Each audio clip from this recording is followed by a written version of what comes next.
Hi,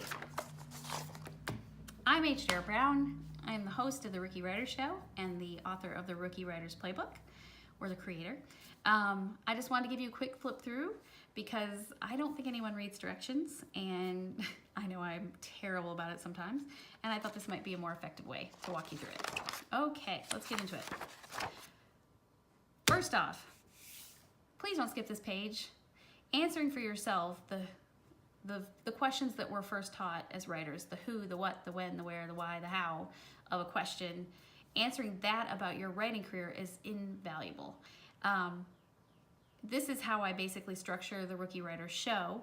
Each week, one of these topics, one of these categories, these areas, will be what we sort of drill, topics within that is what we'll drill down on. So who and what might look at, for instance, pushing a little bit on the questions are knowing whether you write fiction, nonfiction, screenplay, poetry, and for readers of what age group, what type of genre within those things. The when and the where, we look at questions like, are you the kind of person that needs to write at the same time every day, in the same place every day, or do you do better with a variety of places? Do you write better by hand first, or do you have to have a computer? Do you like to do dictation? Where do you think you are right now? And this might be one of the biggest surprises for you as you go forward, that what you think is effective may not be as effective for you as you try and do other things. You'll be sort of paying attention to that throughout the year. But let's see where you think you are right now. And then knowing why you write and knowing will help prevent that situation when you ultimately, which everyone has, when you think, I can't be a writer, I shouldn't be a writer. Knowing your why, what motivates you to do it, will go a long way towards overcoming the twin devils of perfectionism and procrastination. And I want you to go here in your mind for a second and ask yourself, what is the worst thing that could happen if you never wrote? And if, when you answer that question, it's something that's not that bad, that tells you something very different than if it is something that is just heart-wrenching. If it's a heart-wrenching situation, then you have that much more motivation to know that this is something you've committed to, this is something you will make sure that happens, and you are going to push through all of the things that resist you having a writing practice or career. Finally, you have a full life. You have friends and family and pets and dogs and houses and jobs and whatever, a body to take care of. Make sure that as Stephen King says, art is meant to support life and not the other way around. Make sure that we remember that we kind of take a second to think about how we're going to make sure that this piece of our life is a healthy, balanced piece and doesn't come at the expense of other areas and in terms of our full quality of life. Okay, then we're going to get into the meat and potatoes of this planner. It's organized quarterly. It kind of, that way you sort of get 4 New Year's Eves a year where you get to reimagine how you'll do everything perfectly in the coming days. You won't. None of us do. But that's okay. I think it's good to kind of limit your goals. I've given spaces for 3 along with 7 projects underneath those. A quick reminder that to make sure that your goals fit into your big picture. Once you've sort of identified what projects fit under your larger goals, you might take those projects and start to plug them in here and start thinking about where they might fit in your actual life. We're going to skip this real quick. I'm going to skip to May. You will notice that here is also a place for you to put the big things you're going to be working on that week, because as you get, which you can basically pull from here. When you get into the real life and you realize you're going to be on vacation this week and all the things you thought were going to happen, you can kind of shift from what was your dream space and going through and sort of marking out some of this stuff in advance will give you a clearer picture here. So there is less shifting, but it's all going to shift. It's life. What I imagined when I was doing these was giving you a place to do a quick visual of the whole month of how you are getting around to writing. And I left this open, so you might define it as 100 words. You might define it as 20 minutes. I don't know what you want that to be. That's entirely up to you. But then you can just sort of color these in and see that, oh, look at this. I was super productive at the beginning of the month, or I picked up steam as the month went along. Whatever it is, it's always useful to sort of get a handle on what's working and when. Okay, within this, now we've got a place to put the 3 goals again and the top projects that we're working on this month, which again, you'll see back through here. I'll work back. This, I enjoyed very much a book called The DIY MFA by Gabriella Pereira, I think it is. She points out that MFAs have one of the, Masters of Fine Arts programs have the advantage of having dedicated and instructed reading, writing, and a community with which to interact that are of other writers, and that you can basically replicate this in the real world if you're intentional. So I wanted to give you a place to be intentional about it, including drilling down on your reading and getting into the different types of reading, whether it's looking at the business of writing, even if that's just query letters, the craft, getting into how to be a better, if you write fiction, for instance, like how to really develop characters, or whatever subtopic you're wanting to drill down on a little bit. Genre, do you write sci-fi? Be really well read in sci-fi. And then take a look at other types of writing, because it's amazing what we learn from things that we don't usually read and how they can improve our writing. Okay. Make sure that you work really hard to get some other writers into your life, whether it's going to a class or an event and interacting with other real life writers, or I hope that you have a writing group of some kind. And if you don't, take a look at therookywriter.net, or come listen to the Rookie Writer show, and I will eventually have some information on how to get those started, because I have both a writing group that's a critique group and a writing group that's an accountability group, and both of them are invaluable. Can't recommend it enough, and would love to show you how to get one of those started. Lots of opportunities for online activities, whether it's through associations or, oh, there's my dog. Yeah, Facebook, whatever. You'll thank me at tax time. There's one of these in every month. Now we get into a rhythm. Every week, it's gonna go like this. You dump your tasks according to your goals, and a space for the other things in your life, the big things that are happening this week. Just dump them. Take like Sunday night or whatever, whenever, or first thing Monday morning, whenever it works for you, whatever it is, and just dump them there. And pop them in as you are happening through your week, and I'm not gonna get to this week, but I'm gonna go ahead and jot this into next week's spots. Do it as it works for you. I like the idea of pushing you to get things out into the world. That's why I put it in each week. Then you get into the week spread, very familiar type format.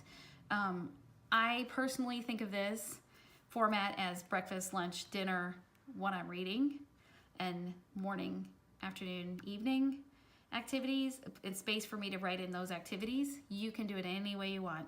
I take this brainstorm task list, which I pull from all these things back here, plus whatever I wrote in from the previous week. And I try to filter them down here so that I know how to distribute it, to try to get everything done I intended to do this week. I put in here usually a word that's my theme word, or an inspiring quote, or whatever.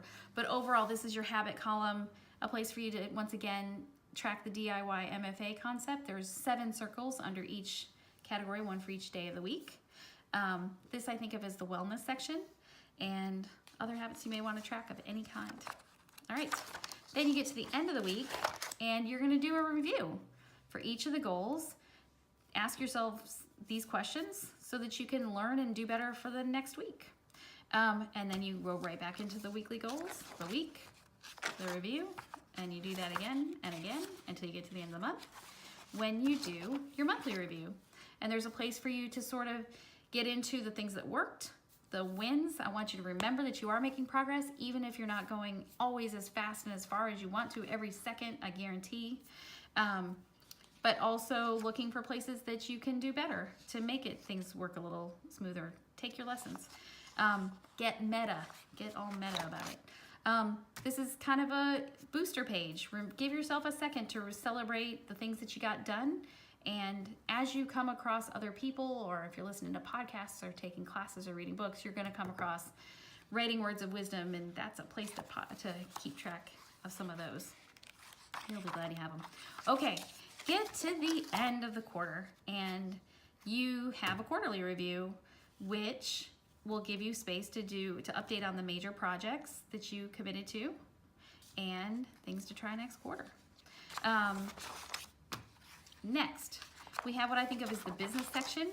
Unless you're planning to just write for yourself and your family, you're going to have some sort of author brand, and this is a place for you to put in the kinds of things that you don't want to have to keep looking up, like what colors you're using on things, or what your core tagline is, or whatever, or even just some of your key passwords.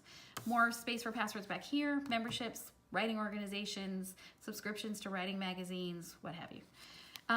It's amazing how often you need your author bio for submitting things, for when you're published, and in varying sizes. So I have spaces of different sizes for shorter and longer ones. This is a place for you to get inspiration. When you come across them, put them in there. There are 3 of these book cheat sheets that gives you a top view of your works in progress, and all of them, so that you can quickly see how you're sort of thinking through moving this out into the world.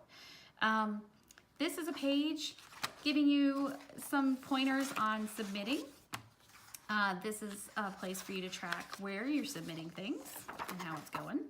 This is a game that I put in there that I created to try to urge you to push outside of your comfort zone and maybe consider submitting things that you hadn't thought about trying before.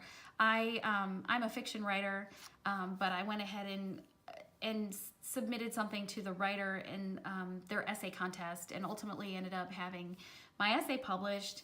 I didn't win the contest, but they published later my essay, the Tao of the 3 Little Pigs, in the October, I think it was 2018, maybe 17 issue of the Writer magazine.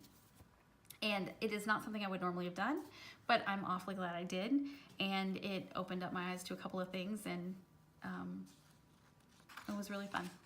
So push yourself a little bit. When you get rejected, because you will, here's some things for context and a place for you to put your mantra, because you're gonna need it. If you are selling, here's a page to track the full year. Episodes of blogs and podcasts, if that applies to you. Social media stats for the year, no matter what kind of thing you're doing, and also some basic info that you might find useful. This ongoing tasks page is for tasks of all varieties, not necessarily just writing ones. I want you to think about what I think of as the idea method. What things can you ignore? What things can you delegate? What things can you eliminate? And what things can you automate so that you can free up more writing time or just downtime for yourself? One little nugget I have, I'm the mother of a new driver who is always ready to go anywhere all the time. I've since made him in charge of grocery shopping. And he is happy because he gets to drive. I make the list, and my husband and I stay home and drink a glass of wine, and it's just dandy. It's like the best chore shift I've ever done in my life. So the amount of time that frees up was shocking, and it's something that only came about because I started thinking in terms of idea. Also, when I send a thing on social media, on Instagram, for instance, I have it automated so that it also sends out to Facebook and Twitter, so I don't spend the time doing that, and it's just a little sliver of time. But I think we all know from experience that when you get on any of those platforms, you might find that 20 minutes has disappeared before you do it. Finally, is it finally? No, next to finally. I think of this as the depot section. Places for you to park those ideas that you're not working on right now. And it's amazing what that will do to sort of free up your mind If it knows it's in a safe place, it will leave it alone a little bit more and let you work on what you're actually supposed to be working on. This is a place to push you to, again, read in the areas we talked about before. And it's fun. And if you read all those, you read 50 books this year, and good on you. A place for you to put what you really thought about different books. Maybe you don't want to put that out in the world. It's up to you. A place for you to keep track of your classes and conferences that seem of interest. If you put it down, you will be way more likely to actually make it to one if you haven't already, and you will be so glad you did. They're fantastic. The last section I think of is the wellness section, and it's just basic information on things to take care of your body, things to take care of your house or apartment, and finally, we are actually finally this time, resources that I found useful, in terms of books and podcasts, as well as YouTube channels, websites, magazines, but also if this planner turns out to not be right for you, then there's a list of, as you use it, and you're like, I'm looking for something just a little different from this. Then I have listed also some other planners on Etsy, and this should actually say Amazon, that are available that may be a better fit for you. Okay then, that is our walkthrough. If you, I would love it if you favorited the shop. I would love it if you sent me any questions that you had, either through the Etsy communication system, or you can email me directly at therookieWritersShow@gmail.com. And also, please consider coming by and listening to The Rookie Writer Show on iTunes and other podcast catchers after May 1st. Good luck. This has really been useful for me. I hope it's useful for you. I can't wait to hear how it's going for you. Take care.